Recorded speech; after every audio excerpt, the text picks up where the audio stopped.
Hey everybody, what is going on? Hexlex here, got another Master Duel video for you.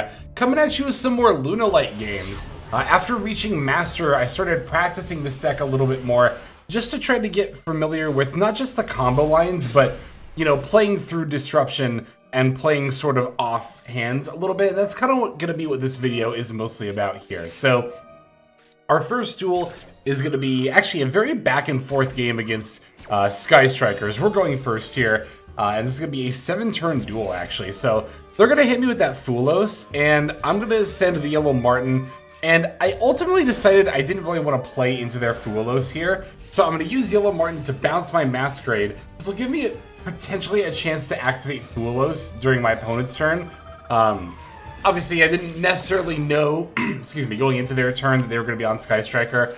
I know with the cosmetics, but cosmetics don't always represent what deck your opponent's on.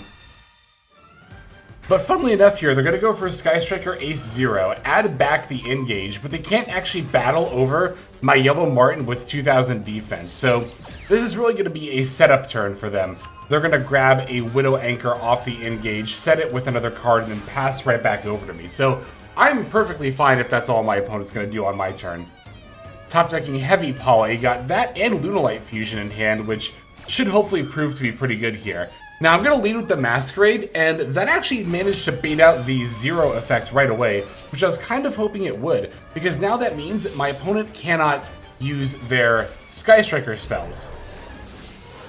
Now from here I'm going to go into Lunalight Leo Dancer. This is something that I've addressed in the comments a couple of times, because I've had a couple of people ask me, what is the point of playing Panther Dancer if we're not playing Cat Dancer? Then we can't summon Panther Dancer. Well, I simply apply that logic one step forward in the chain. We're not actually trying to summon Panther Dancer, although it's not a horrible effect. We're mostly just using Panther Dancer to summon Leo Dancer. That way we can summon it off of not only something like the Heavy Poly, but also Kaleido Chick can send Panther Dancer to copy the name, and that's another way to fuse into your Leo Dancer rather than just use it as a material.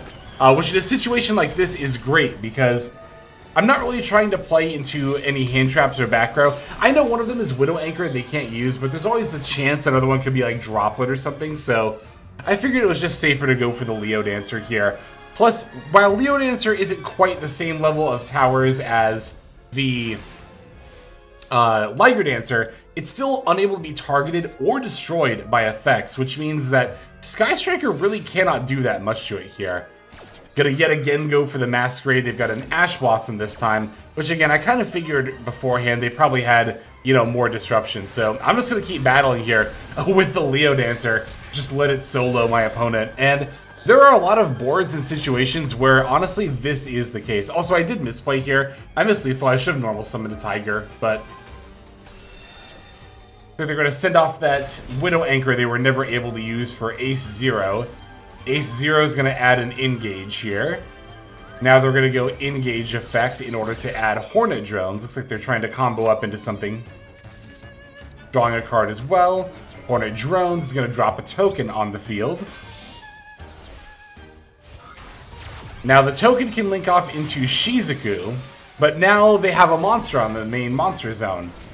Although it looks like their main point of summoning Shizuku was to actually battle over my Leo Dancer, getting it down to 2,900 attack points. But again, they have a monster in their main monster zone, so even if they did have face-down Sky Striker spells, they still wouldn't be able to use it here.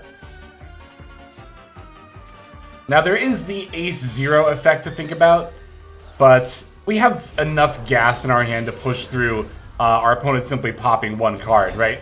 We're going to go for the Perfume Dancer, also get Silverhound in the graveyard as well. And then once we get the Perfume Dancer in the graveyard, then we don't have to worry about spoiler trap cards at all anymore. But I don't really think we have to worry about them, period, because we're just going to end the duel on this turn anyway. We can summon out Gold Leo. Gold Leo searches Black Sheep. Black Sheep finally gets us access to Polymerization. I definitely understand why some people choose to play 2 copies of Poly in this deck, because there are some hands where you kind of live or die by your access to it. Now, in this hand, we had Heavy Poly and the Lunalight Fusion in our hand, so we didn't really need Polymerization that much, but Ghost Spell on the Perfume does nothing, not only because we have Tiger, but we also have another Perfume in our hand as well. Perfume Dancer can bounce Tiger, so we can use that again. Perfume can send this Nib I don't need anymore for Wolf. And at this point I was like, you know what, I'm just going to go Wolf and use that to bait out the 0. Because I really was just waiting for this to resolve. I'm like, just let me get to a point where I feel like I can summon Liger Dancer. But they end up popping the wrong card here. So, I mean, even if they had popped Wolf, I still could have... I could have used Kaleido Chick to send the other Leo Dancer and then use Polymerization from there once I had enough bodies on board. Because we still had the Tiger in hand as well as another Perfume. It would have been pretty easy for us to get access to that, I think. But... yeah, so a lot of the Lunalight games are going to end up playing out like this. We have to, I mean, obviously duels in general are going to play out like this. We have to push through, obviously, you know, various forms of disruption and hand traps. But really with this deck, as long as you can stick that Towers monster, that Liger Dancer, or in our case even here, Leo Dancer, you can find yourself winning a lot of games off the back of that alone. Let's see some more gameplay here. So this will be a going first game against Pyramid Tsurugi, but it's a one-turn game. I'm mostly just, again, gonna show you me comboing through some hand traps and still, you know, ending on enough to get our opponent to surrender. So, hand like this is pretty great. I love seeing a ton of gas going first. Obviously, I would like to see an Ash Blossom or Callby or something too, but we'll definitely take it. So I'm gonna Tenki for Gold Leo, and then Gold Leo for the Black Sheep. Yeah, I mean, the thing about this hand is I didn't really have a clean way to play around Droll and Lockbird. I guess I could have normal summoned the Kaleido Chick, but then I really wouldn't have been able to get plays going, right? So, okay, they're going to Dominus Impulse on the Silver Hound effect here. So, thankfully we already have access to Black Sheep, but they're going to actually Ash Blossom the Black Sheep, so now I can no longer add Polymerization, which is obviously a bit of a problem. So what I can do here is I can activate Gold Leo, add back the Black Sheep, and then I'll just use Black Sheep again, spoiler alert, because this actually is not once per turn. Yeah, that's the thing about Ash Blossom. You gotta be really careful about when you use it against Lunalight, because you just gotta remember which of their effects are hard once per turns and not. But thankfully we had access to the Gold Leo effect to be able to add back the Black Sheep there. Were it not for that, we would definitely have not been able to keep comboing here. Also, bouncing back the Masquerade with the Yellow Martin was definitely a misplay on my part. You're supposed to do that after you do your Fusion Summon. Especially because, well, I mean, we did use Kaleido Chick, so we had access to getting Polymerization back anyway. But I will say this much, I'm definitely not optimally comboing here. Because I'm going to end up doing some things out of order. So we can poly for one Liger Dancer, and because I have the Wolf, I can actually poly for another. I think I should have been able to end on a little bit more, though. Like, I never made Cross Sheep, which is a huge thing I have, not just with this deck, but with decks in general. For some reason, Cross Sheep lives in this, like, gap in my memory where I forget that it exists, and I never link summon it. So, I mean, here with this hand, we can still end on double Liger Dancer, which, like... the thing about Lunalight 2 is that it's a really forgiving deck. Like, I definitely screw up, you know, a fair amount of my plays here, even pushing through Disruption. But, again, as long as you can end on one Liger Dancer, that's enough to get a lot of people to concede. So, anyway, let me show you a going second game next. All right, yeah, here's a going second duel against Blue Eyes. Always got to throw, at least I always try to throw at least one of these in here. Alright, so they're taking the first turn. We did get Fualos and Impulse, so we do have that going for us. They're going to lead with Primite Roar, which is a fantastic time to throw out the Fualos here. Yeah, this person's on like an extended Primite package, trying out, I think, some of the new support, like the new Fusion monster in their Blue Eyes deck. Foolish Barrel is an excellent pickup, a great extender. They're going to go Lordly Load for the Ether Barrel, normal summon Ether Barrel, and pretty obviously going to set the Drill Beam here. Ether Barrel effect is going to send a Blue Eyes from the deck to the graveyard. And then I didn't bother using Impulse here, because I didn't really feel that threatened by the presence of a second Blue Eyes on the field. Drawing for a turn, we're finding Tenki, going to go for a Tenki effect. Now, naturally, I've got that Drill Beam at the back of my head, right? So that's why I added Fractal here. In case they chose to use the Drill Beam right away on the Gold Leo. They're actually going to use the Primite Roar on the Gold Leo, which will banish but not negate it. So I'm going to get Black Sheep. That way I have access to Polymerization. I can Fractal send Silverhound, and also I have Foolish Burial for Silverhound, which is why I haven't really bothered with that. Kaleidochick here, I was mostly just testing to see if they would use the Drill Beam on it. Although now, the Kaleidochick dumping Leo Dancer has accomplished another thing, and we don't even have to worry about the Drill Beam anymore. Because, of course, I can simply use the Silverhound Graveyard effect. They did have an Ogre, a Ghost Ogre, for the Masquerade, so we're not going to be able to get the Polymerization back off the Masquerade effect. However, I can go Poly to fuse Yellow Marten with the Kaleidochick, keeping the Tiger in hand. That way I can summon Perfume Dancer, and now Kaleidochick can add back the Polymerization from deck to, for Graveyard rather to hand. And they're going to end up trying to use the Drill Beam on the Perfume Dancer. Not a bad call, because it stops the Perfume, which stops me from summoning from the graveyard and searching, also stops the bounce effect. And in theory would keep a fusion monster out of my graveyard, but again, I already sent Leo Dancer earlier in the turn kind of for this exact reason. Now I can Perfume back the Kaleidochick. Kaleidochick will get another Leo Dancer into the graveyard, so that way that's all set up. And I like using Perfume to add Wolf, just to be able to have access to at least one Liger Dancer guaranteed. But they end up having a Nib after I used my Tiger here. I was going to actually set up the double Liger Dancer here, but oh fine, I suppose I'll set up just the one. Didn't even end up needing the Polymerization to do it either. There's Liger Dancer, battle phase, we pop the Nib, we can attack twice, and since my opponent already paid 2k for the Roar, that is lethal. Again, just one Liger Dancer is usually enough. It's a very, very forgiving deck. It's a very intimidating deck because to play Lunalight correctly does take quite a bit of skill.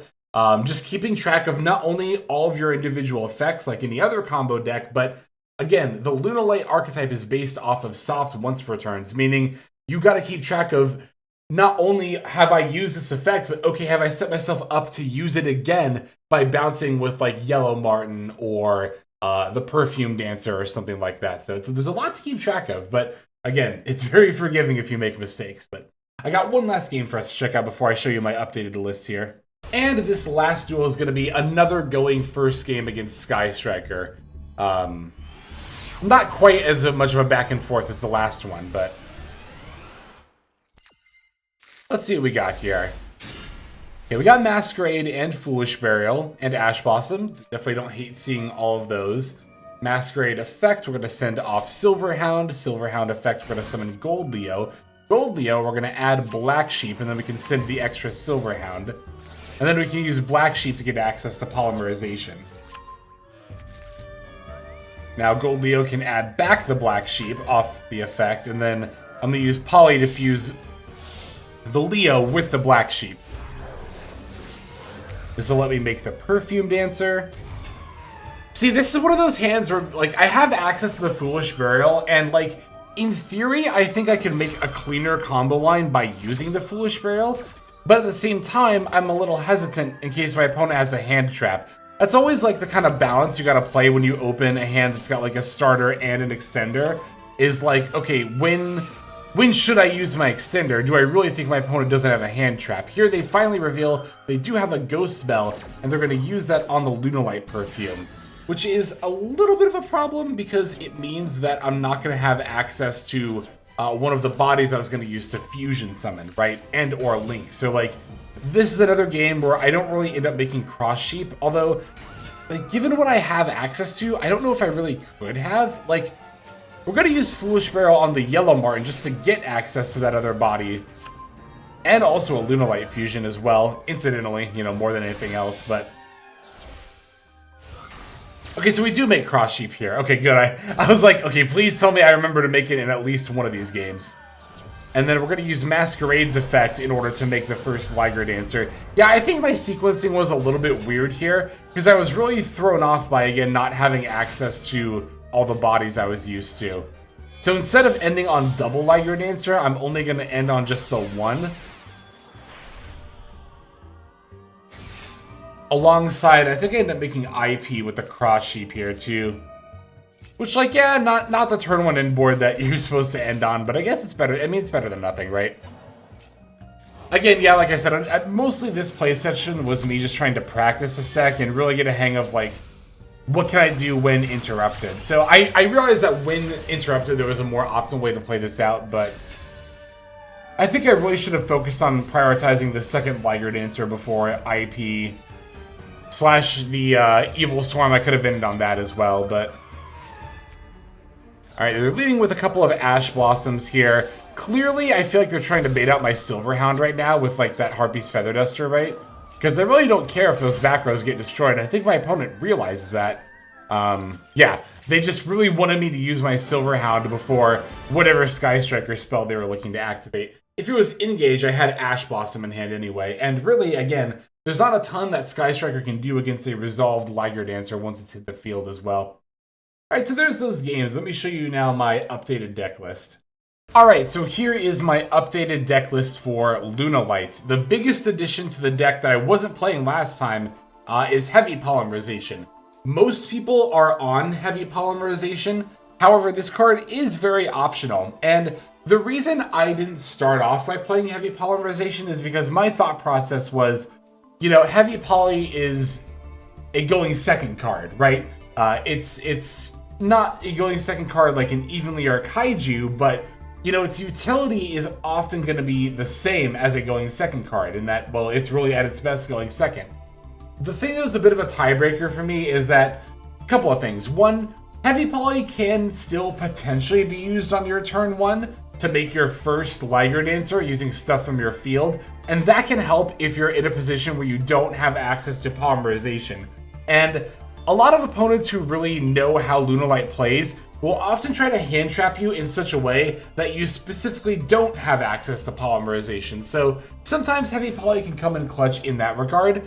But also, if nothing else, you can also just discard it, right?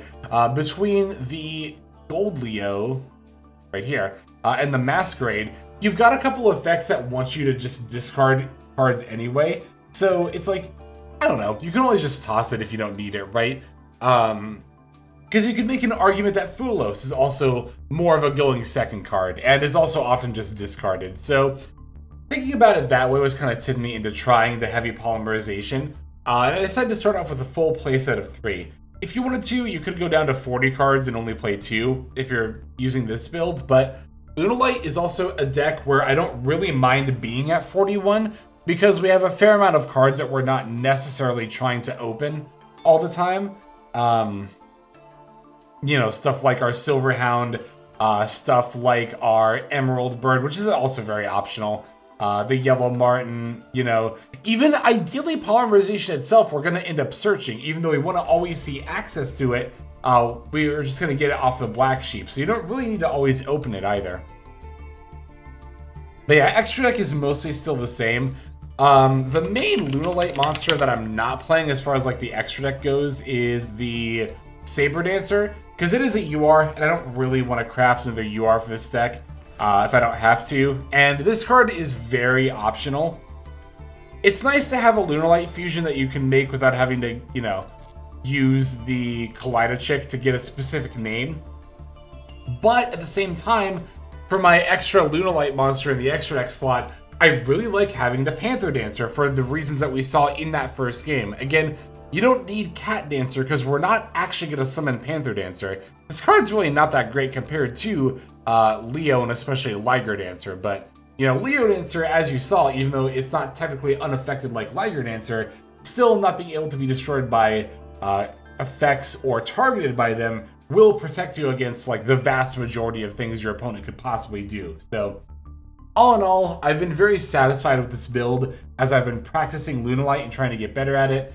And I think that in the future, the only things that would really change aside from like hand trap ratios and other off engine is probably maybe just cutting out the Emerald Bird, because like I said, it's fairly optional.